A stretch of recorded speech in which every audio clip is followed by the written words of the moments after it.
जिस पल मेरी पूरी क्लास उस नाइटमेयर गेम में घसीटी गई, हम सबको एक ही बात बताई गई। अगर जिंदा रहना है तो कॉफिन के अंदर घुसो। सुनने में आसान लग रहा है ना? हाँ, लेकिन प्रॉब्लम ये थी कि ज्यादातर कॉफिन्स खाली नहीं थे। उनमें सड़ी हुई लाशें बंद थीं और सिर्फ कुछ ही सेफ थे। जैसे ही सबको ये बात समझ आई, पूरी क्लास पागलों की तरह खाली कॉफिन्स के लिए लड़ने लगी। कोई धक्का दे रहा था, कोई चिल्ला रहा था, कुछ तो लिटरली जानवरों की तरह एक दूसरे पर टूट पड़े थे। लेकिन उस पूरे केओस के बीच मैंने एक सेकंड भी वेस्ट नहीं किया। मैं सीधा उस विशाल लाल कॉफिन की तरफ चल पड़ा, जिस पर पीले टैलिस्मन्स लगे हुए थे। वही कॉफिन जिसमें एक 3S क्लास गोस्ट ब्राइट कैद थी।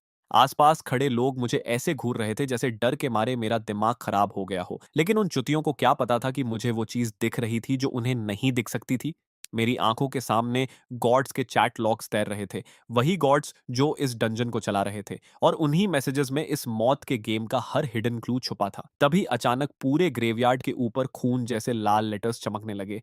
Welcome players to the strange world. Before the countdown reaches zero, each player must select a coffin. Each coffin may only contain one person. All players must strictly obey the game rules. Survivors will receive generous rewards. Failures will be erased immediately. Message खत्म होते ही आसमान में एक giant 10 minute का countdown दिखाई देने लगा, जो लगातार नीचे जा रहा था। पूरे ग्रेवयार्ड में पैनिक फट पड़ा। एक लड़की मिट्टी पर गिरकर अपना सिर पकड़ते हुए हिस्टेरिकली रोने लगी। ये जगह क्या है? स्ट्रेंज वर्ल्ड क्या होता है? कोई हमें बचाओ। तभी एक लड़का पूरी तरह टूट गया और पहाड़ से नीचे भागने लगा। लेकिन जैसे ही उसने ग्रेवयार्ड की बाउंड्री क्रॉस की, उसका पूरा शरीर ऐसे मरोड़ खाकर फट गया जैसे किसी इनविजिबल ब्लेंडर में डाल दिया गया हो। फ्लैश, बोन्स, सब कुछ काले पार्टिकल्स बनकर हवा में उड़ गया। और ठीक उसी समय ग्रेवयार्ड में मौजूद एक कॉफिन गायब हो गया। तभी अचानक एक आवाज पूरे शोर के बीच गूंजी, कोई हरकत मत करना भड़वो, सब वहीं खड़े रहो। मैंने आवाज की तरफ देखा तो हमारी क्लास का रिच सेकंड जनरेशन लड़का फैंग जी भीड़ के बीच खड़ा था। अजीब बात यह थी कि उसके चेहरे पर डर का नामो निशान तक नहीं था। उल्टा नल्ला एक्साइटमेंट में लग रहा था, जैसे उसे ये सब एंजॉय हो रहा हो। फिर अचानक उसकी आंखें बदल गईं। उसकी प्यूपिल्स के अंदर हल्की सिल्वर ग्लो चमकने लगी। तभी एक मैकेनिकल आवाज पूरे ग्रेवयार्ड में गूंजी, system notification, Fangji has awakened a talent. Due to displaying decisive qualities under extreme pressure, player Fangji has been selected by the High Dimensional Observer, Bliss Lord, and awakened the initial Earth grade talent Fighter. ये आवाज सबने सुनी। भीड़ तुरंत फट पड़ी। क्या talent awaken हो गया? लेकिन फांग जी ने किसी की तरफ ध्यान नहीं दिया। वो पास पड़े एक काले कॉफिन की तरफ मुड़ा और अपनी सिल्वर आईज सिकोड़ ली। होली शिट, इसके अंदर कुछ है। आधी सड़ी हुई लाश से और उसके नाखून कम से कम 5 से 6 सेंटीमीटर लंबे हैं। सबसे पहले रिएक्ट मेरी ex girlfriend song Ying Ying ने किया। वो तुरंत भागकर फेंग जी की बाहों से चिपक गई।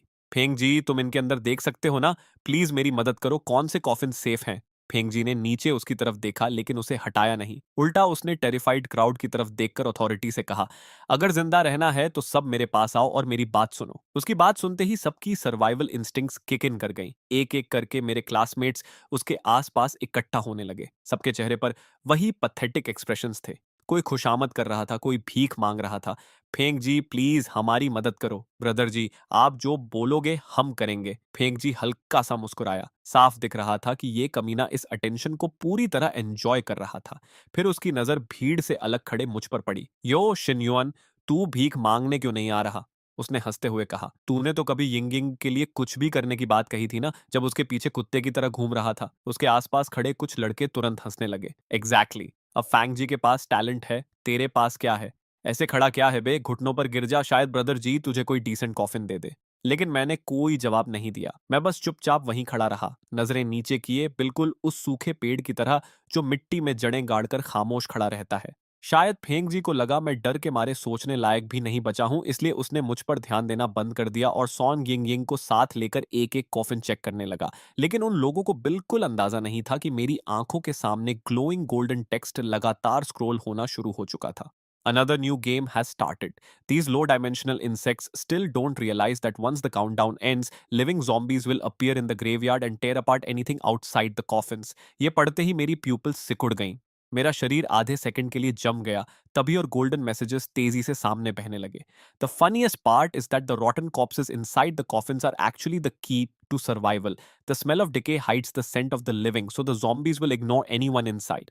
I'm dying laughing. That idiot with the clairvoyance talent is desperately searching for empty coffins. He thinks empty means safe.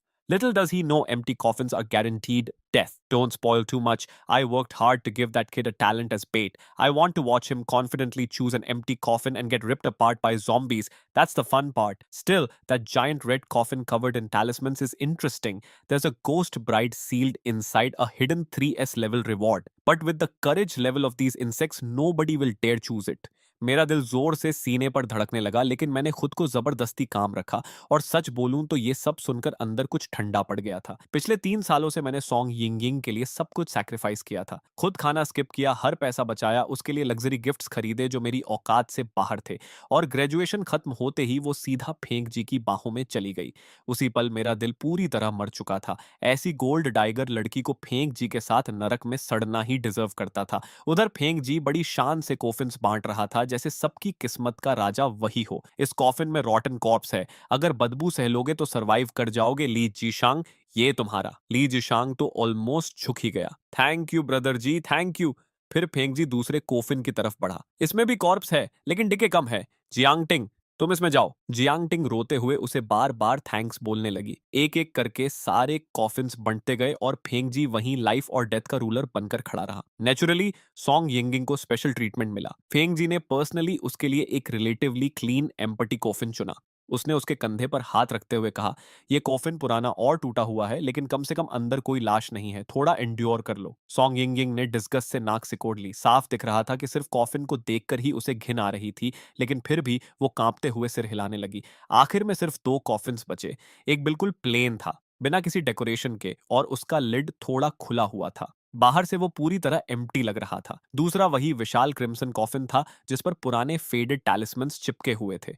फांगजी ने अपनी सिल्वर आईज से रेड कॉफिन को स्कैन किया और भौहें सिकोड़ ली। मैं इसके अंदर नहीं देख पा रहा, कुछ इसे ब्लॉक कर रहा है। फिर वो एम्प्टी कॉफिन की तरफ मुड़ा। उसकी सिल्वर प्यूपिल्स ने उसे 3 बार ध्यान से स्कैन किया। कंप्लीटली क्लीन, कंप्लीटली एम्प्टी, अंदर कुछ भी नहीं। तभी जाकर उसके चेहरे पर रिलीफ आया। फिर उसने स्मग ग्रिन के साथ मेरी तरफ देखा। जेन्युइन, लगता है रेड वाला तेरे हिस्से आया। ली जिशांग तुरंत हंस पड़ा। जल्दी से ब्रदर जी को थैंक यू बोल दे, सोच अपनी गॉडेस के लिए ये आखिरी काम होगा तेरा। पूरी भीड़ फिर से हंसने लगी। यहाँ तक कि जो स्टूडेंट्स पहले ही कॉफिन्स के अंदर घुस चुके थे, वो भी मुझे ऐसे देख रहे थे जैसे कोई कॉमेडी शो चल रहा हो। लेकिन मेरी आंखों के सामने गोल्डन मैसेजेस लगातार स्क्रॉल हो रहे थे। No way, these low dimensional idiots actually handed the only hidden reward to the bullied kid. This is hilarious. The funniest part is that the idiot with clairvoyance thinks he got the biggest advantage. Once the zombies arrive, he'll finally understand what an empty coffin really means. ये पढ़कर मेरे होंठों पर धीरे धीरे एक ठंडी मुस्कान आ गई। उस वक्त फेंक जी खुद को मेन कैरेक्टर समझ रहा था। रियलिटी में तो भाई पूरी तरह कुक्कड़ था। मैं सीधे उस मैसिव रेड कॉफिन की तरफ बढ़ा जिससे टेरिफाइंग आइस वाइन एनर्जी निकल रही थी, और ऊपर काउंटडाउन अपने आखिरी 1 मिनट में पहुंच चुका था। मेरे आसपास हर कोई पैनिक में जल्दी जल्दी अपने कॉफिन के अंदर घुस रहा था। मैं क्रिम्सन कॉफिन के सामने जाकर रुका और अपना अंगूठा उसकी सरफेस पर रखा। वो मेरी सोच से भी ज्यादा ठंडा था। नॉर्मल ठंड नहीं, ऐसा लग रहा था जैसे मैंने जमी हुई मौत को छू लिया हो। मैंने भारी लिड को पकड़ा और धीरे धीरे उसे धक्का देकर खोला। जैसे ही कॉफिन थोड़ा सा खुला, बोन पियर्सिंग यिन एनर्जी की एक लहर बाहर फट पड़ी, जैसे उसके अंदर पूरी सर्दी कैद थी। और क्लेयरवॉयंस एबिलिटी ना होने की वजह से कॉफिन खुलने के बाद भी मैं उसके अंदर अंधेरे में क्या छुपा था ये नहीं देख पा रहा था। उसी समय फेंग जी अपने परफेक्टली क्लीन एम्पटी कॉफिन के अंदर राहत भरी स्माइल के साथ घुस रहा था, जबकि कई क्लासमेट्स मेरी तरफ मॉकिंग एक्सप्रेशन से देख रहे थे, जैसे उन्हें पूरा यकीन हो कि अब मैं मरने वाला हूं। मैं रेड कॉफिन के अंदर चढ़ गया और धीरे धीरे अंदर से उसका लिड बंद कर दिया। जैसे ही कॉफिन पूरी तरह सील हुआ, अंधेरा सब कुछ निकल गया। बिल्कुल एब्सोल्यूट डार्कनेस। और जिस पल मेरी पीठ कॉफिन के नीचे लगी, बर्फ जैसी ठंडी यिन एनर्जी की एक लहर मेरी रीढ़ से होती हुई सीधे दिमाग तक चढ़ गई। ठंड इतनी खतरनाक थी कि मेरे दांत अपने आप 2 बार टकरा गए, और तभी मेरा दायां हाथ गलती से किसी नरम चीज से छू गया। बेहद नरम, लेकिन इतनी ठंडी कि इंसानी महसूस ही नहीं हो रही थी। एक पल के लिए मेरी सांस रुक गई। मैंने धीरे धीरे उंगलियां आगे बढ़ाईं। सबसे पहले मुझे उभरे हुए पैटर्न्स महसूस हुए। हाथ से की गई सिलाई, इंट्रिकेट एम्ब्रॉयडरी पैसी, वेडिंग ड्रेस। मेरी उंगलियां धीरे धीरे ऊपर बढ़ती गईं, और ऑनेस्टली बोलूं, जो भी ये गोस्ट ब्राइड थी, उसकी फिगर सच में इंसेन थी, लेकिन उससे मेरे सिर में दौड़ रही दहशत जरा भी कम नहीं हुई। तो ये थी वो गोस्ट ब्राइड जिसके बारे में बुलेट कमेंट्स बात कर रहे थे। उसके शरीर से लगातार थिक यिन एनर्जी निकल रही थी जो पूरे कॉफिन को फ्रीजिंग पानी की तरह भर रही थी। मैं साफ महसूस कर पा रहा था कि मेरे हाथ पैरों की सेंसेशन तेजी से गायब हो रही है। मैंने खुद को होश में रखने के लिए अपनी जीभ जोर से काट ली। अभी पैनिक करना मतलब सीधा मरना था। बुलेट कमेंट्स पहले ही बता चुके थे कि ये घोस्ट ब्राइड एक एस हिडन रिवॉर्ड थी, मतलब इसे हासिल करने का कोई तरीका जरूर था। मुझे बस और क्लूज का इंतजार करना था। अभी जल्दबाजी की तो इंस्टेंट मौत तय थी। तभी अचानक बाहर की दुनिया जोर से कांपी, जैसे जमीन के नीचे से कोई विशाल चीज बाहर निकली हो। पूरा ग्रेवयार्ड हिंसक तरीके से हिलने लगा और आसमान में काउंटडाउन आखिरकार 0 पर पहुंच गया। अगले ही पल पूरे सीमेटेरी में डरावनी चीखें गूंज उठीं। बचाओ, किसी चीज ने मेरा कॉफिन तोड़ दिया। ज़ॉम्बीज़! यहाँ बहुत सारे ज़ॉम्बीज़ हैं। ये मेरी टांगें खा रहे हैं। मैंने एम्प्टी कॉफिन चुना था। ये सिर्फ मुझे ही क्यों अटैक कर रहे हैं? उन चीखों को सुनकर मेरी सांस अटक गई। बुलेट कमेंट्स पूरी तरह सही थे। टाइमर खत्म होते ही ज़ॉम्बीज़ पूरे ग्रेवयार्ड में फैल गए थे और एम्प्टी कॉफिन्स उनके मेन टारगेट्स बन चुके थे। बस मुझे ये नहीं पता था कि इस वक्त फेंग जी की हालत कैसी होगी। आखिर उसका कॉफिन सबसे क्लीन था। तभी मैंने सुना, पास ही किसी कॉफिन को बेरहमी से फाड़ने की आवाज आई और उसके बाद फेंग जी की टेरिफाइड चीख गूंज उठी। मेरे पास मत आओ, दूर हटो साले। पे ये रेड कॉफिन के अंदर मेरे होंठ हल्के से टेढ़े हो गए। तो आखिर फेंक जी का कॉफिन भी ज़ॉम्बीज़ ने खोल ही दिया। और ऑनेस्टली मुझे उसके लिए जरा भी सिंपैथी नहीं थी। उस कमीने ने जानबूझकर मुझे सबसे डेंजरस दिखने वाला कॉफिन दिया था, क्योंकि शुरू से ही वो चाहता था कि मैं मर जाऊं। बाहर पूरा ग्रेवयार्ड अब एक लिविंग स्लॉटर हाउस बन चुका था। और ठीक तभी मेरी आंखों के सामने गोल्डन बुलेट कमेंट्स अचानक बदल गए। Wasn't the kid in the red coffin pretty brave earlier? His hands were all over the ghost bride's body. Why doesn't he try touching the top of her head? The top of her head. तो यही clue था। Message पढ़ने के बाद मैंने जानबूझकर कुछ और सेकंड्स वेट किया, फिर ऐसे एक्ट करने लगा जैसे मैं अभी भी कॉर्प्स को टटोल रहा हूं। मेरी उंगलियां धीरे धीरे उसकी कमर से ऊपर बढ़ीं और तभी वो गलती से उसके सिर के ऊपर वाले हिस्से से टकराई। और वहीं मुझे वो चीज महसूस हुई, एक ठंडी मेटल नेल। वो नेल सीधे गोस्ट ब्राइड की खोपड़ी में ठोंकी गई थी, जिसमें सिर्फ करीब 2 सेंटीमीटर का नेल हेड बाहर निकला हुआ था। उसी पल मेरी आंखों के सामने एक ट्रांसलूसेंट आइटम पैनल खुल गया। Lie in the red coffin, contract ghost bride, soul sealing nail, SSS grade growth type cursed item. Removing the soul sealing nail will release the ghost bride seal. After forming a blood contract, the ghost bride may be summoned at any time to assist in battle. The holder may feed the ghost bride by killing supernatural entities, allowing her to continuously evolve. Warning: after removing the soul sealing nail, the contractor must complete the blood pact within 10 seconds. Failure to do so will cause the ghost bride to treat the remover as an enemy. पूरा description पढ़ते ही मैंने एक second भी waste नहीं किया। मैंने nail head को उंगलियों से पकड़ा, गहरी सांस ली और पूरी ताकत से खींच दिया। सोल सीलिंग नेल तुरंत बाहर निकल आई। सोचने का समय नहीं था। मैंने उसी नेल से अपनी इंडेक्स फिंगर चीर दी। गर्म खून तुरंत बाहर निकल आया और मैंने अपनी ब्लीडिंग फिंगर सीधे गोस्ट ब्राइड के होंठों पर दबा दी। खून की बूंदें एक एक करके उसके बर्फ जैसे ठंडे होंठों पर गिरने लगी। फिर अचानक मुझे वो महसूस हुआ, एक हल्की सी मूवमेंट। गोस्ट ब्राइड के होंठ धीरे से कांपे और फिर उन्होंने मेरी अब भी ब्लीडिंग फिंगर टिप को धीरे धीरे अपने अंदर बंद कर लिया। अगले ही सेकंड मेरी आंखों के सामने जाइंट गोल्डन वर्ड्स फट पड़े। Congratulations to player Jinyun for successfully contracting the ghost bride Julian. Current state dormant phase, feed super natural power to unlock full strength. Holy crap, he actually pulled it off. That's an SSS grade contract. This low dimensional insect is kind of cracked. Just luck. A dormant ghost bride is all flash and no substance. If he wants her to truly evolve, he'll need to kill supernatural creatures using the soul sealing nail, assuming he survives that long. Did any of you notice? From touching the corpse to pulling the nail to completing the blood contract, this kid didn't hesitate even once. That's not simple luck. उधर mountain graveyard के बाहर मेरी पूरी class एक एक करके coffin से बाहर घसीटी जा रही थी। सब लोग सेमेट्री में जान बचाने के लिए पागलों की तरह भाग रहे थे, लेकिन थोड़ी ही देर में उनकी स्टैमिना जवाब दे गई और ज़ॉम्बीज़ ने उन्हें वहीं फाड़ना शुरू कर दिया।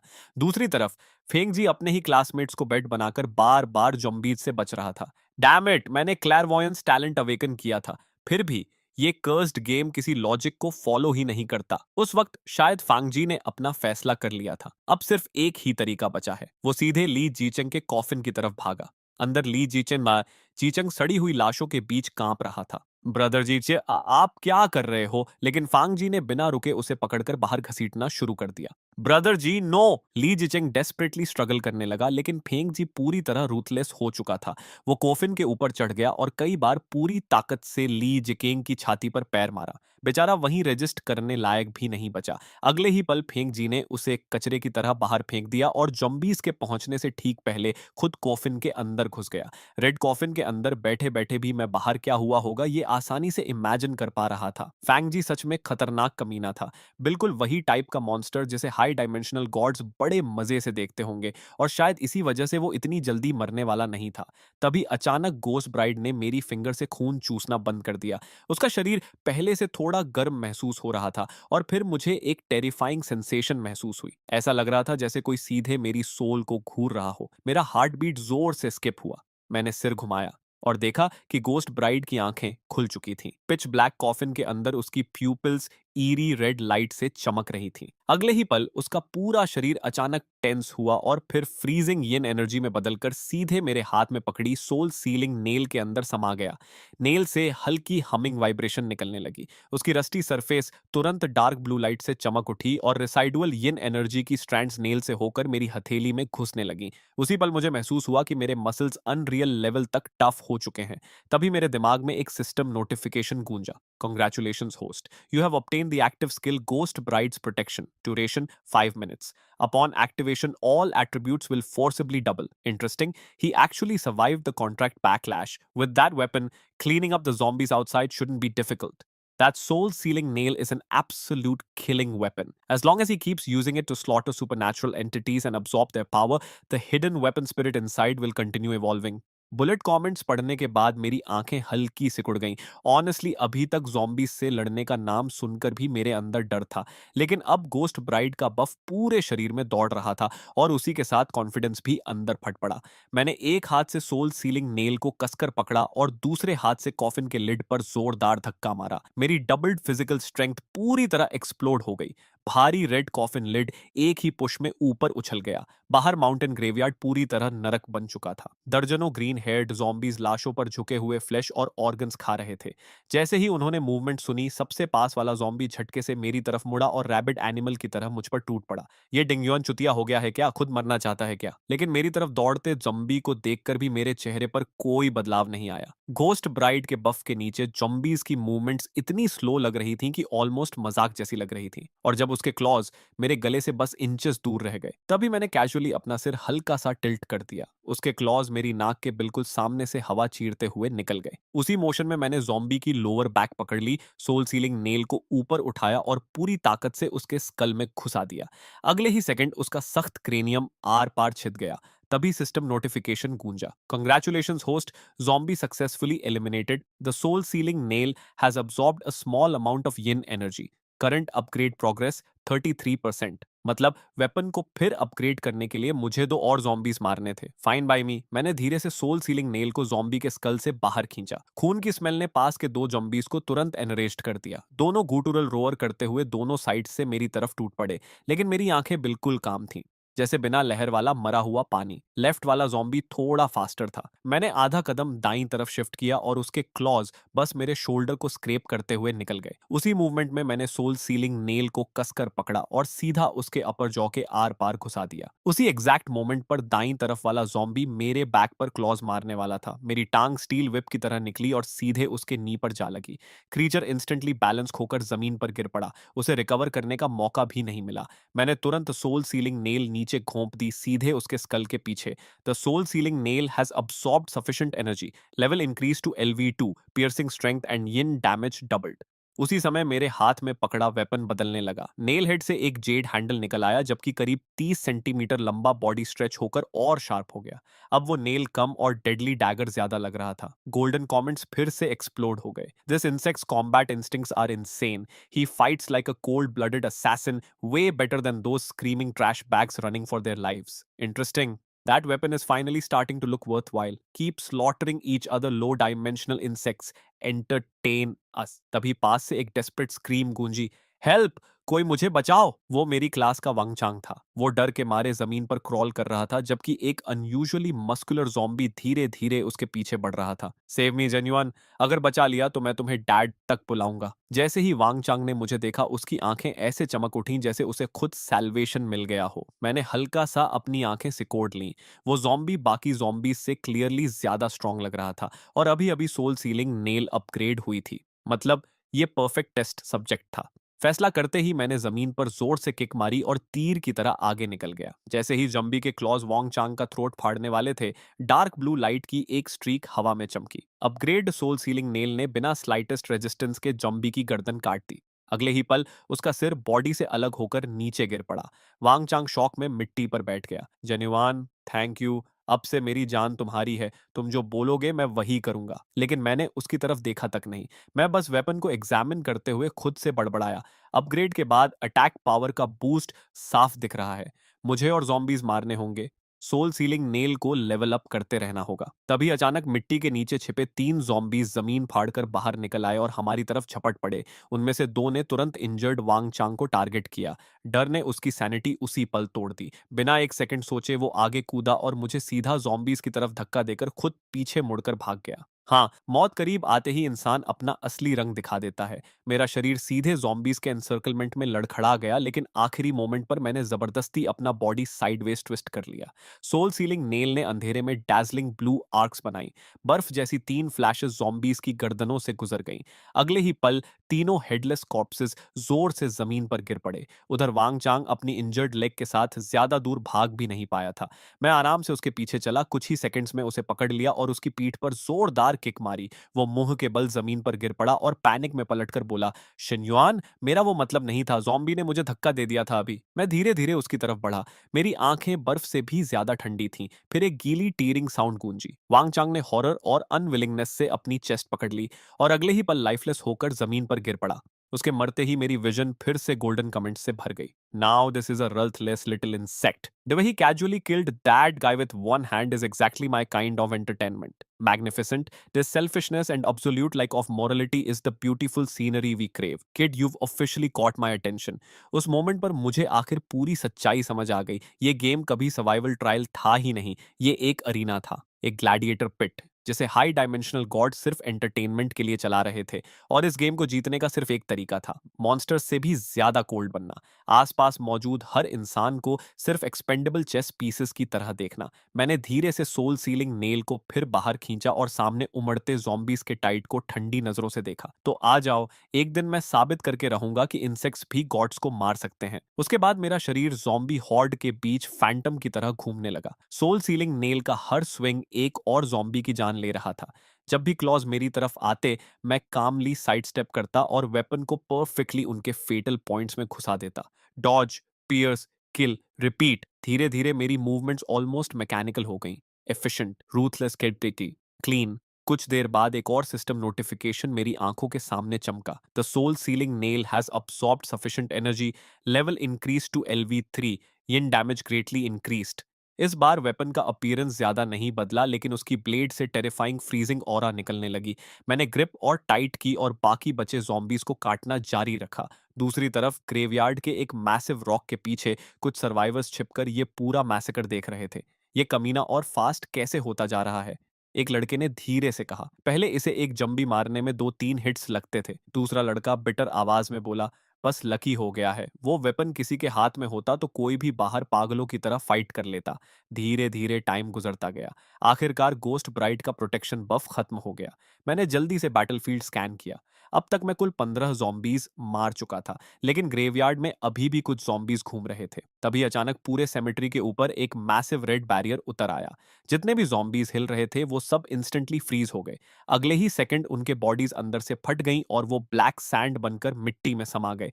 Beginner trial complete, surviving players 12। खत्म हो गया। एक ट्रेम्बलिंग आवाज कॉफिन के अंदर से आई। कुछ सेकंड्स बाद एक कॉफिन का लिड धीरे से खुला और एक रोती हुई लड़की डरते डरते बाहर झांकी। फिर दूसरा कॉफिन खुला, फिर तस्साई।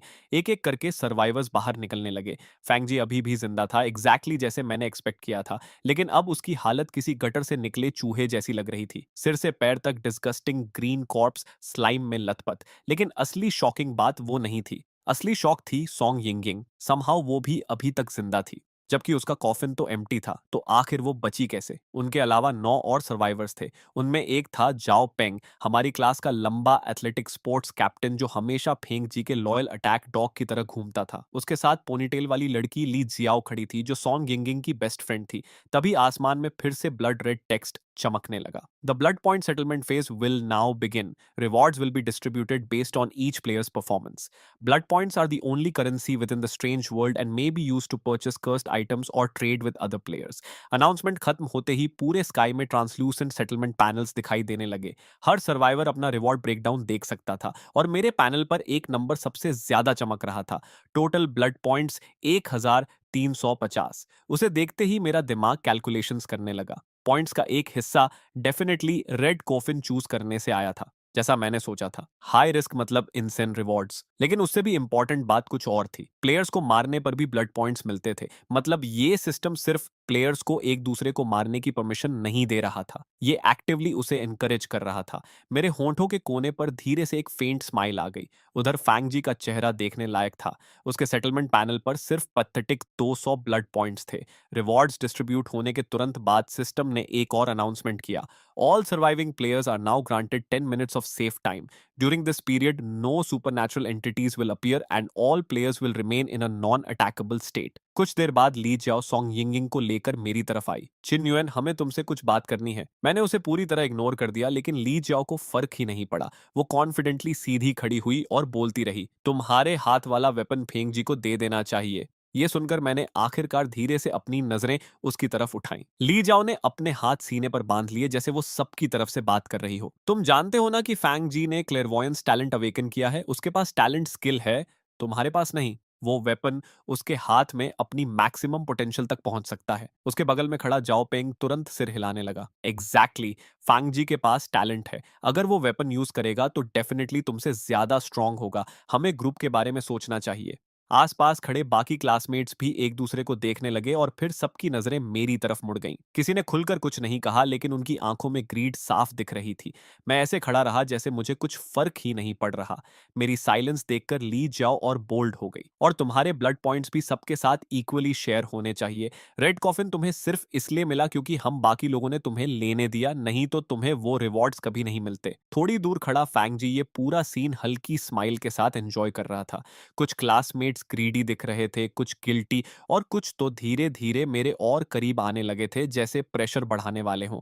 लेकिन सबसे फनी बात यह थी कि उनमें से किसी को भी अपनी डिमांड अनरीजनेबल नहीं लग रही थी। उसी समय गोल्डन कमेंट्स फिर एक्सप्लोड हो गए। हाँ हाँ, यही ड्रामा देखना मुझे पसंद है। बेकार के कावर्ड्स कॉफिन्स के अंदर ट्रैश की तरह कांपते रहे और अब जॉम्बी मारने वाले बंदे से रिवॉर्ड्स मांग रहे हैं। लो डायमेंशनल इंसेक्ट्स कभी नहीं बदलते।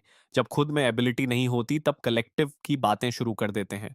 रिस्क कुछ नहीं लेना, लेकिन बेनिफिट्स फ्री में चाहिए। मैंने धीरे धीरे सोल सीलिंग नेल पर अपनी पकड़ कस ली। डार्क ब्लू फ्रॉस्ट उसकी ब्लेड पर फैलने लगी और आइसी यिन एनर्जी बाहर लीक होने लगी। यहां तक कि मेरे पैरों के नीचे की मिट्टी पर भी पतली बर्फ जमने लगी। मेरी नजर सामने खड़े हर चेहरे पर घूमी। फिर मेरे होंठों पर एक ठंडी स्माइल आ गई। तुम लोग सीरियसली ये सब बोल रहे हो? मैंने धीरे धीरे सोल सीलिंग नेल उठा ली। उसकी ईरी ब्लू लाइट सबके चेहरों पर पड़ रही थी। जाओ पेंग इंस्टिंक्टिवली आधा कदम पीछे हट गया, फिर खुद को मजबूर करके वहीं खड़ा हो गया। किसे डराने की कोशिश कर रहा है? सिस्टम पहले ही बोल चुका है कि 10 मिनट सेफ पीरियड चल रहा है, तू हम पर हमला नहीं कर सकता। ये सुनते ही कुछ और लोगों को भी हिम्मत आ गई। एग्जैक्टली अभी कोई किसी को हर्ट नहीं कर सकता, वेपन होने से क्या फर्क पड़ता है? उनकी स्टुपिडिटी देखकर मुझे ऑलमोस्ट हंसी आ गई। तुम सही कह रहे हो, अभी मैं तुम लोगों के साथ कुछ नहीं कर सकता। मैं हल्का सा रुका, फिर सोल सीलिंग नेल सीधा उनकी तरफ पॉइंट कर दी। लेकिन 10 मिनट्स बाद उसी पल एटमॉस्फेयर पूरी तरह फ्रीज हो गया। तुम सबने सेटलमेंट पैनल देखा था ना? मेरी आवाज और ठंडी हो गई।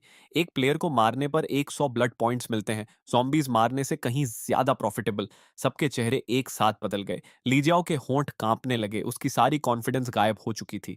जाओ पेंग बार बार अपनी फिस्ट्स भींच और खोल रहा था और उसके माथे पर कोल्ड स्वेट आ गया था। चिन युआन, तुम सच में लोगों को नहीं मारोगे ना? हम तुम्हारे क्लासमेट्स हैं। जाओ पेंग टफ बनने की कोशिश कर रहा था, लेकिन उसकी आवाज में कॉन्फिडेंस का नाम नहीं था। मैंने उसे इंडिफरेंट नजरों से देखा। मैं पहले ही एक आदमी मार चुका हूं, भूल गए? पूरी भीड़ इंस्टेंटली स्टिफ हो गई। एक लड़की धीरे से बुदबुदाई, ये सच में लोगों को मार देगा। वांग चांग को इसी ने मारा था। वो सेंटेंस क्राउड में बीमारी की तरह फैल गया। झो पेंग और बाकी लोगों के चेहरे और अगली हो गए। वांग चांग हमारा क्लासमेट था, तुम उसे कैसे मार सकते हो? किसी ने चिल्लाकर कहा। मैंने तुरंत फैंगजी की तरफ देखा। और फैंगजी ने क्या किया था? मेरी आवाज बर्फ जैसी ठंडी थी। जिस लड़के को इसने कॉफिन से घसीट कर बाहर निकाला और उसकी रिब्स तोड़ने तक स्टॉम्प किया, उसकी आधी बॉडी अभी भी उधर ज़ॉम्बीज़ खा रहे हैं। फैंग जी का चेहरा हल्का बदल गया, लेकिन उसने कुछ बोलने की हिम्मत नहीं की। लेकिन जाओ पेंग तुरंत उसकी तरफदारी में कूद पड़ा। वो अलग बात है, फैंग जी के पास क्लेयरवॉयंस टैलेंट है। उसकी लाइफ बाकी लोगों से ज्यादा वैल्यूबल है। ये सुनते ही मैं खुलकर हंस पड़ा। इंटरेस्टिंग। मैंने हल्का सा सिर टेढ़ा किया। मतलब टैलेंटेड आदमी दूसरों को मारे तो उसे सर्वाइवल बोलते हो, लेकिन बिना टैलेंट वाला किसी को मारे तो वो मॉन्स्टर बन जाता है। मेरी आंखें हल्की सिकुड़ गईं। समझ गया, तुम्हारा लॉजिक याद रखूंगा। जो पेंग तुरंत पीछे हट गया और चुपचाप एक कदम और दूर हो गया। उसे अब बोलने की हिम्मत नहीं थी। रियलाइजिंग कि इंटिमिडेशन काम नहीं कर रही, ली जाओ ने तुरंत तरीका बदल दिया। उसने सॉन्ग यिंगिंग का हाथ पकड़कर उसे आगे खींच लिया। छिन युएन, तुम पहले यिंगिंग को बहुत पसंद करते थे ना? उसने मेरी तरफ देखते हुए कहा। अब खुद को देखो, तुम इतने कोल्ड ब्लडेड बन गए हो। यिंगिंग को तुम्हारा ऐसा बिहेवियर कभी पसंद नहीं आएगा। बस वेपन दे दो ना। उसके बगल में खड़ी सॉन्ग यिंगिंग ने जानबूझकर होपफुल एक्सप्रेशन बनाया। ऑनेस्टली मैं साफ समझ सकता था उसके दिमाग में क्या चल रहा था। ऐसे डेथ गेम में एक लॉयल सिंप होना उसकी सर्वाइवल ऑड्स को कई गुना बढ़ा देता। लेकिन अनफॉर्चुनेटली उसके लिए मेरे चेहरे पर जरा सा भी बदलाव नहीं आया। सॉन्ग यिंगिंग ने ऑकवर्डली अपना होंठ काटा। छिन युएन, अगर तुम वेपन नहीं दोगे तो मैं भी अब तुम्हें अटेंशन नहीं दूंगी। बाद में रिग्रेट मत करना। इतना बोलकर उसने जानबूझकर अपना चेहरा दूसरी तरफ घुमा लिया, जैसे उसे पूरा यकीन हो कि मैं पहले की तरह उसे मनाने लगूंगा। हाँ, वो अभी भी मुझे वही पुराना पैथेटिक आदमी समझ रही थी। वेपन और ब्लड पॉइंट्स दोनों भूल जाओ, मैंने शांत आवाज में कहा। तुम लोगों पर मैंने अभी तक अटैक सिर्फ पुरानी मेमोरीज की वजह से नहीं किया। फिर मैंने सॉन्ग यिंगिंग की तरफ हल्की प्लेफुल स्माइल के साथ देखा। एक्चुअली मुझे एक चीज जाननी है। मेरी आंखें धीरे धीरे शार्प हो गईं। कॉर्प्सेस वाले कॉफिन्स पर ज़ॉम्बीज इसलिए हमला नहीं कर रहे थे क्योंकि सड़ांत की स्मेल लिविंग सेंट को हाइड कर रही थी। लेकिन फैंग जी ने तुम्हें एम्प्टी कॉफिन दिया था, है ना? मैंने सीधा उसकी आंखों में देखते हुए पूछा। तो फिर तुम जंबी अटैक से बची कैसे? सॉन्ग यिंगिंग का चेहरा इंस्टेंटली फ्रीज हो गया। मैं लकी थी। लकी? मैं हल्का हंसा। ये बात खुद तुम्हें भी बिलीवेबल लगती है? आसपास खड़े सारे क्लासमेट्स तुरंत सॉन्ग यिंगिंग की तरफ मुड़ गए। उसका गला जैसे बंद हो गया था। उसकी उंगलियां सबकॉन्शियसली अपने कपड़ों के कोने को कसकर पकड़ चुकी थीं। लेकिन उसके कुछ बोलने से पहले ही ली जाओ प्राउडली उसकी तरफ से जवाब दे बैठी। यिंग यिंग को कॉफिन के अंदर एक जेड पेंडेंट मिला था। पेंडेंट ग्लो करता है और ज़ॉम्बी ऑरा को ब्लॉक करता है।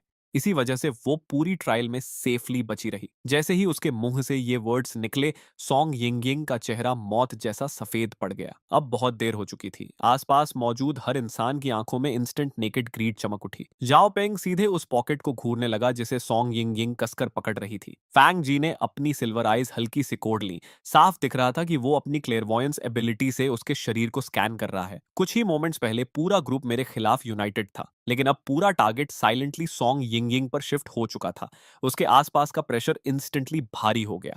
डेस्परेशन में सॉन्ग यिंग यिंग अचानक जोर से चिल्लाई। सोचो, सिस्टम हमें 10 मिनट का सेफ टाइम क्यों देगा? क्राउड एक सेकंड के लिए फ्रीज हो गया। उसने जल्दी से आगे कहा। इस ग्रेवयार्ड में इतने सारे कॉफिन्स और कॉर्पसेस पड़े हैं। अगर मुझे एक कॉफिन से जेड पेंडेंट मिला परिपथ से, तो बाकी जगहों पर भी हिडन कर्सिड आइटम्स हो सकते हैं। उसकी आवाज तेज हो गई। ये 10 मिनट्स ऑब्वियसली ट्रेजर हंटिंग के लिए हैं। वो सेंटेंस जैसे एक की बन गया जिसने सबकी ग्रीड अनलॉक कर दी।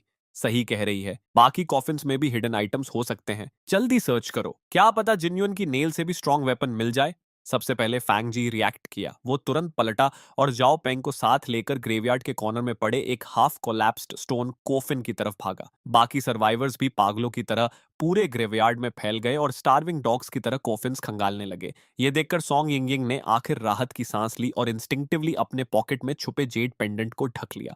नॉट बैड, काफी क्लेवर निकली, मैंने हल्की स्मक के साथ बुदबुदाया। फिर मैंने धीरे धीरे अपनी नजर पूरे सेमेट्री में दौड़ाई जहां सब लोग ट्रेजर के पीछे पागलों की तरह भाग रहे थे। लेकिन मैं अपनी जगह से एक कदम भी नहीं हिला, क्योंकि रैंडम कोफिन सर्च करना प्योर लक पर डिपेंड करता था और ऑनेस्टली वो तरीका मेरे लिए बहुत इनफिशिएंट था। मैंने फिर से अपना फोकस उन स्क्रॉलिंग गोल्डन सिस्टम मैसेजेस पर टिकाया जो मेरी आंखों के सामने तैर रहे थे। मैं बाकी लोगों की तरह मूव नहीं कर रहा था, मैं वेट कर रहा था, उन हाई डायमेंशनल गॉड्स का इंतजार कि कब वो कैजुअली कोई यूजफुल इंफॉर्मेशन लीक कर दें, hidden treasures, future rules, weaknesses, anything. उधर फांगजी की सिल्वर क्लेयर वॉयंस आईज कई बार फ्लिकर हुई। फिर वो अचानक जाओ पेंग को खींचते हुए ग्रेवयार्ड के कॉर्नर में छुपे एक टूटे हुए स्टोन कॉफिन तक ले गया। दोनों ने कुछ सेकंड्स तक उसके अंदर सर्च किया, फिर अचानक फेंगजी ने अंदर से एक रस्टी बटर नाइफ बाहर खींच ली। Butter knife! फेंगजी की आंखें इंस्टेंटली चमक उठी। अब मेरे पास भी वेपन है। जो पेंग पास झुककर देखने लगा। लेकिन ये तो जंग लगी हुई है। फेंगजी तुरंत स्नीर करने लगा। तुझे क्या पता बे? उसने तुरंत बटर नाइफ को अपनी वेस्ट में छुपा लिया और साफ दिख रहा था कि उसने जो आइटम पैनल देखा था उसे जानबूझकर हाइड किया। ग्रेवयार्ड के दूसरी तरफ ली जियाओ ने एक सूखी हुई कॉप्स की कलाई से एक डार्क ब्रेसलेट खींच लिया। मुझे भी कुछ मिला रे! वो एक्साइटेड होकर चिल्लाई। इसका नाम प्रोटेक्टिव ब्रेसलेट है। वो एक्साइटेड होकर ब्रेसलेट को सॉन्ग यिंग यिंग की तरफ हिलाने लगी। देख, ये ग्लो भी कर रहा है, मतलब ये डेफिनेटली कोई वैल्यूएबल चीज होगी। जैसे ही बाकी सर्वाइवर्स ने ये देखा, पूरा ग्रुप पागल हो गया। एक लड़के ने मिट्टी से टूटा हुआ पोर्सलिन शार्ड निकाला। कोई और मोल्डी बोन को ट्रेजर की तरह पकड़कर खड़ा था। एक बंदा तो क्रैक्ड क्ले जार को सीने से लगाए ऐसे मुस्कुरा रहा था जैसे जैकपॉट मिल गया हो। पूरा ग्रेवयार्ड अचानक डेस्परेट स्कैवेंजर हंट में बदल गया। तभी गोल्डन सिस्टम मैसेजेस फिर तेजी से स्क्रॉल होने लगे। These insects are hilarious. Random trash को प्राइसलेस ट्रेजर समझ रहे हैं। रियल कर्स्ड आइटम्स को टच करते ही आइटम पैनल्स दिखाई देते हैं। That butcher knife and bracelet are legitimate cursed items at least. लेकिन कॉप्सेस से जुड़े सामान को छूने पर जल्दी ही एक और जॉम्बी हंट ट्रिगर होगी। मैं 5,000 ब्लड कॉइन्स की बेट लगाता हूं कि ब्रेसलेट वाली लड़की 30 सेकंड्स के अंदर मर जाएगी। वैसे मुझे ब्लैक क्लॉथ्स वाला किड ज्यादा इंटरेस्टिंग लग रहा है, बाकी इंसेक्ट से ज्यादा स्मार्ट दिख रहा है। ये पढ़कर मेरी आईलिड हल्की ट्विच हुई। मतलब वो रैंडम स्क्रैप्स ट्रेजर्स नहीं थे, वो ट्रैकिंग बीकन्स थे। जितना ज्यादा जंक कोई उठाएगा, टाइमर खत्म होने के बाद ज़ॉम्बीज उतनी तेजी से उसे लॉक कर लेंगे। और ऑनेस्टली, उन्हें वार्निंग देने का तो सवाल ही नहीं था। मैं इतना बेवकूफ नहीं था कि फ्री ईएक्सपी को सेफली घूमने दूं। तभी मेरी नजर एक और सिस्टम मैसेज पर टिक गई। By the way, the old talismans on the red coffin are actually ghost suppression talismans. They've degraded into low grade versions, though. Still useful in the early stages. They can forcibly suppress low level supernatural entities for 3 seconds. Pretty decent for low dimensional insects, assuming any of them are smart enough to notice. Degrade item: Ghost Suppression Talisman. Effect: Forcibly suppress low level entities for 3 seconds. मेरे चेहरे पर कोई बदलाव नहीं आया, लेकिन मेरी नजर क्वाइटली पीछे पड़े रेड कॉफिन की तरफ चली गई।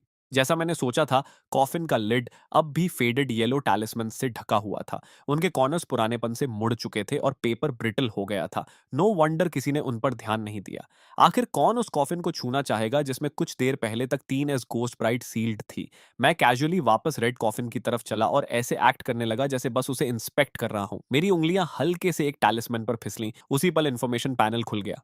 Item: ghost suppression talisman. Degrade. Effect: forcibly suppress low level supernatural entities for 10 seconds. मेरी आंखें हल्की सिकुड़ गईं। तो असली ट्रेजर ये थे। बिना किसी का ध्यान खींचे मैंने धीरे धीरे सारे टैलिस्मन्स कॉफिन से निकालकर अपने कोट के अंदर रख लिए। किसी को कुछ पता तक नहीं चला।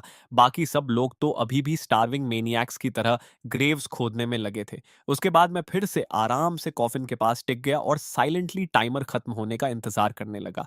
ज्यादा देर नहीं बीती थी कि 10 मिनट सेफ्टी पीरियड खत्म हो गया। जमीन के नीचे से डीप रंबलिंग गूंजने लगी। सारे सर्वाइवर्स इंस्टेंटली फ्रीज हो गए।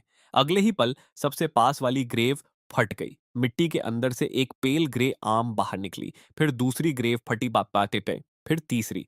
कुछ ही सेकंड्स में काउंटलेस म्यूटेटेड ज़ॉम्बीज जमीन के नीचे से क्रॉल करके बाहर आने लगे। उनके बॉडीज से निकलती डिके की बदबू पहली बैच से कई गुना ज्यादा हॉरिफाइंग थी। मेरी क्लास का चेनले सबसे पहले टूट गया।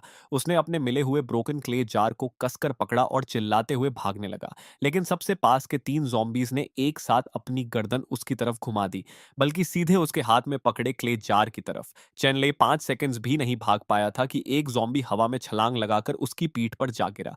उसके क्लॉज आयन हुक्स की तरह शरीर में धंस गए। उसकी चीख पूरे सेमेट्री में गूंज उठी और वो मुंह के बल मिट्टी में जा गिरा। अगले कुछ सेकंड्स में पूरा ज़ॉम्बी हॉर्ड उसके ऊपर टूट पड़ा। ग्रेवयार्ड फिर से केओस में डूब गया, और इस बार पहले से भी ज्यादा बुरा। ये नए ज़ॉम्बीज क्लियरली ज्यादा एग्रेसिव और पावरफुल थे। ऑनेस्टली मैं भी उनसे हेड ऑन फाइट नहीं करना चाहता था। तभी अचानक जमीन जोर से फटी। ब्लाइंडिंग व्हाइट लाइट क्रैक के अंदर से बाहर फूटी और एक पुराना रस्टेड आयरन डोर धीरे धीरे जमीन के नीचे से ऊपर उठने लगा। डोर की दरारों से वीक व्हाइट लाइट बाहर लीक हो रही थी। तभी system announcement Gunji. First trial complete, enter the dormitory, dungeon closing soon, all survivors must enter the passage within 30 seconds, those who fail to enter will remain permanently trapped within the graveyard। भागो, वहां door है, किसी ने हिस्टेरिकली चिल्लाया। अगले ही पल सब लोग पागलों की तरह आयरन गेट की तरफ दौड़ पड़े।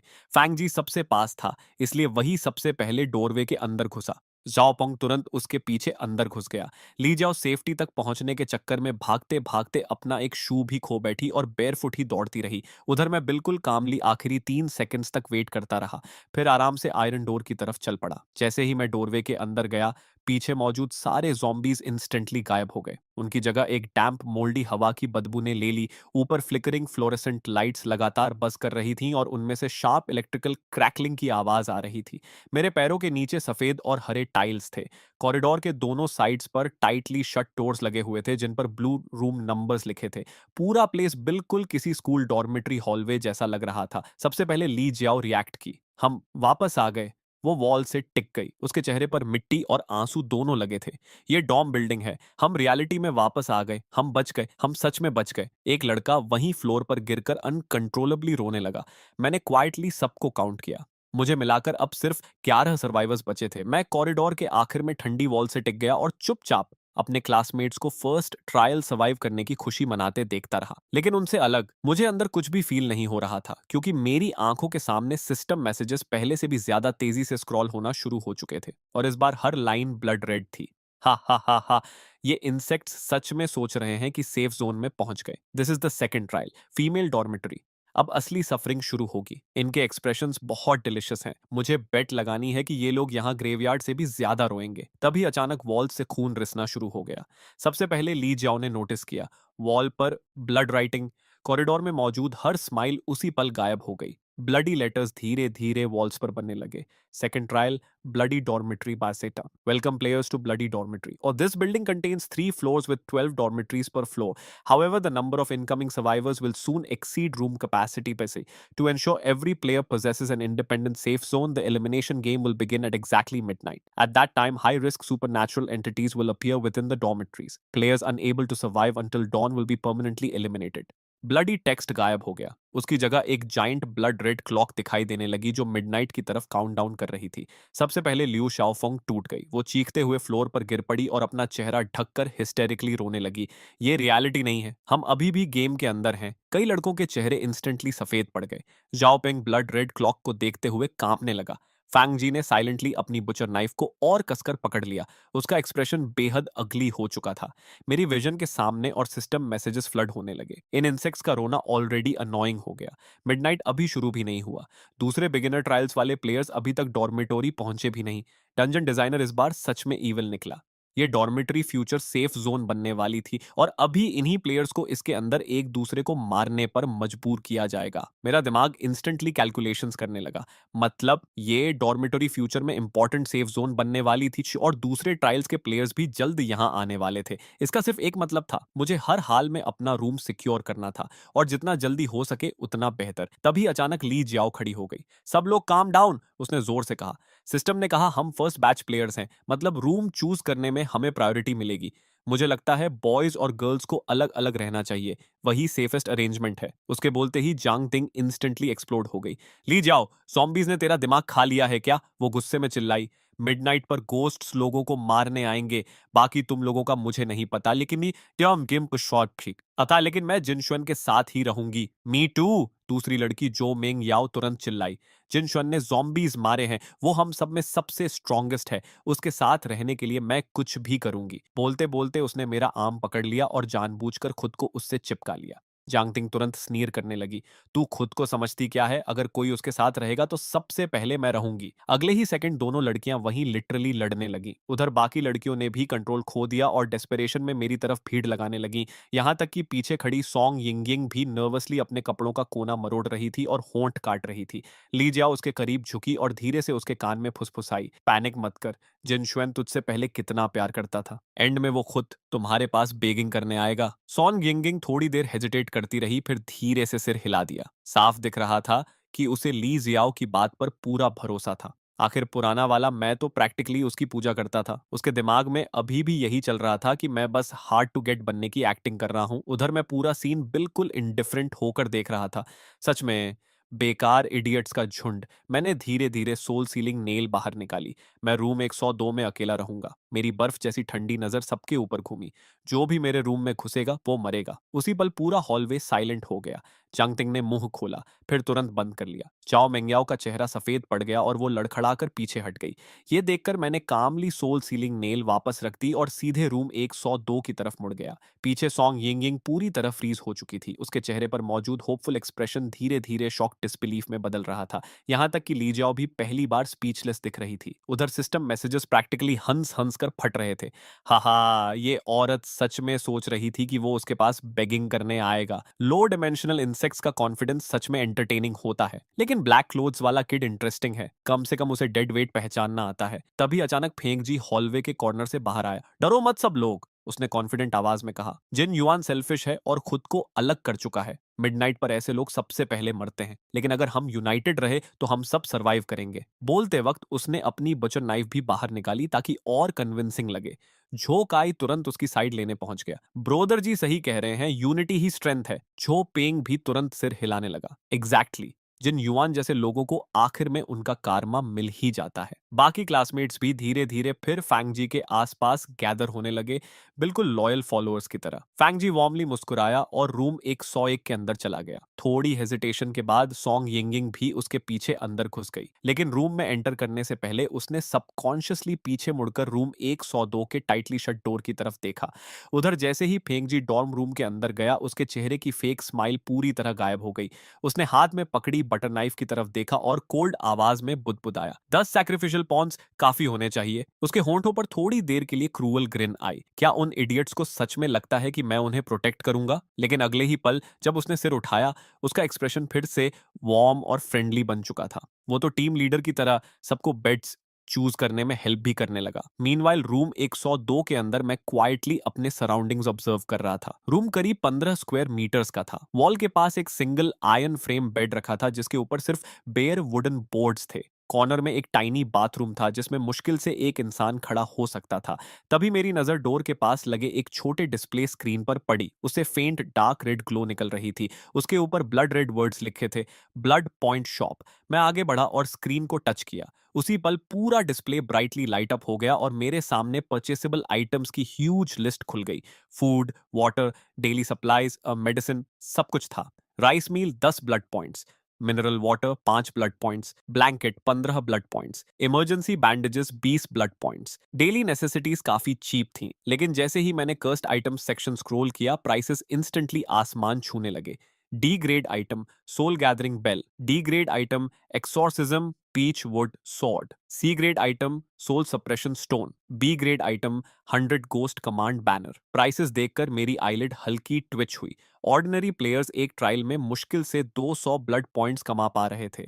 मतलब एक डिसेंट आइटम खरीदने की कीमत प्रैक्टिकली इंसानी जानों के बराबर थी। लेकिन ब्लाइंडली शॉप से चीजें खरीदने के बजाय मैंने सबसे पहले फिर से अपना ध्यान उन तेजी से स्क्रॉल हो रहे सिस्टम मैसेजेस पर लगाया। शॉप के जंग की किसे परवाह है, असल एंटरटेनमेंट तो मिडनाइट पर शुरू होगा। इस बार उन्होंने रिजेंटमेंट टाइप स्पिरिट्स रिलीज किए हैं। ये पढ़ते ही मेरी प्यूपिल्स इंस्टेंटली सिकुड़ गईं। रिजेंटमेंट टाइप गोस्ट्स, वो जॉम्बीज से कई गुना ज्यादा टेरिफाइंग होते हैं। मैंने कामली अपनी नजर वापस शॉप स्क्रीन पर डाली और कैजुअली ब्राउज करने का एक्ट करने लगा, जबकि सीक्रेटली मैं स्पिरिट टाइप एंटिटीज के खिलाफ यूजफुल आइटम्स सर्च कर रहा था। कई बार लिस्टिंग्स रिफ्रेश करने के बाद आखिर मुझे वही मिल गया जिसकी जरूरत थी। D grade item 5 Emperor coin string. Constructed from 5 copper coins from different dynasties tied together with red string. Greatly reduces the detection range of resentment type entities after equipping, equivalent to 30 seconds of invisibility. D grade item Black Dog Blood. Collected from the heart blood of a pure black dog. After splashing onto resentment type entities, they become visible and vulnerable to physical attacks for 5 seconds. मैंने बिना hesitation दोनों items instantly खरीद लिए। अगले ही second दोनों चीजें सीधे मेरे सामने मटेरियलाइज हो गईं।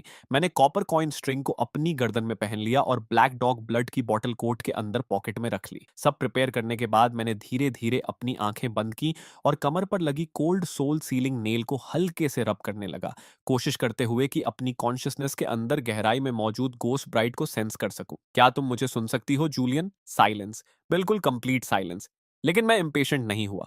जूलियन एक 3S कॉन्ट्रैक्टेड एंटिटी थी। उसे ट्रूली अवेकन करना ऑब्वियसली आसान नहीं होने वाला था। फिर भी 5 एम्परर कॉइन्स के 30 seconds invisibility effect, black dog blood के 5 सेकंड्स वल्नरेबिलिटी इफेक्ट और सोल सीलिंग नेल की रॉ किलिंग पावर को मिलाकर देखें तो आज रात उन रिजेंटमेंट स्पिरिट से सर्वाइव करना शायद पॉसिबल था। मैं अभी अपने सर्वाइवल ऑड्स कैलकुलेट ही कर रहा था कि तभी कॉरिडोर के बाहर अचानक डेंस फुटस्टेप्स गूंजने लगे। तो फिलहाल के लिए इसी के साथ ये वीडियो यहीं खत्म होती है। लेकिन भाई, स्टोरी अभी बस शुरू हुई है और अगर इसका नेक्स्ट पार्ट रिलीज होता है तो मैं उसका नया पार्ट बहुत जल्द लेकर आ जाऊंगा। तब तक के लिए लाइक, सब्सक्राइब और बेल आइकॉन दबाना मत भूलना, क्योंकि आगे इस डेथ गेम में सिर्फ गोस्ट्स ही नहीं, इंसानों का असली चेहरा भी देखने को मिलने वाला है।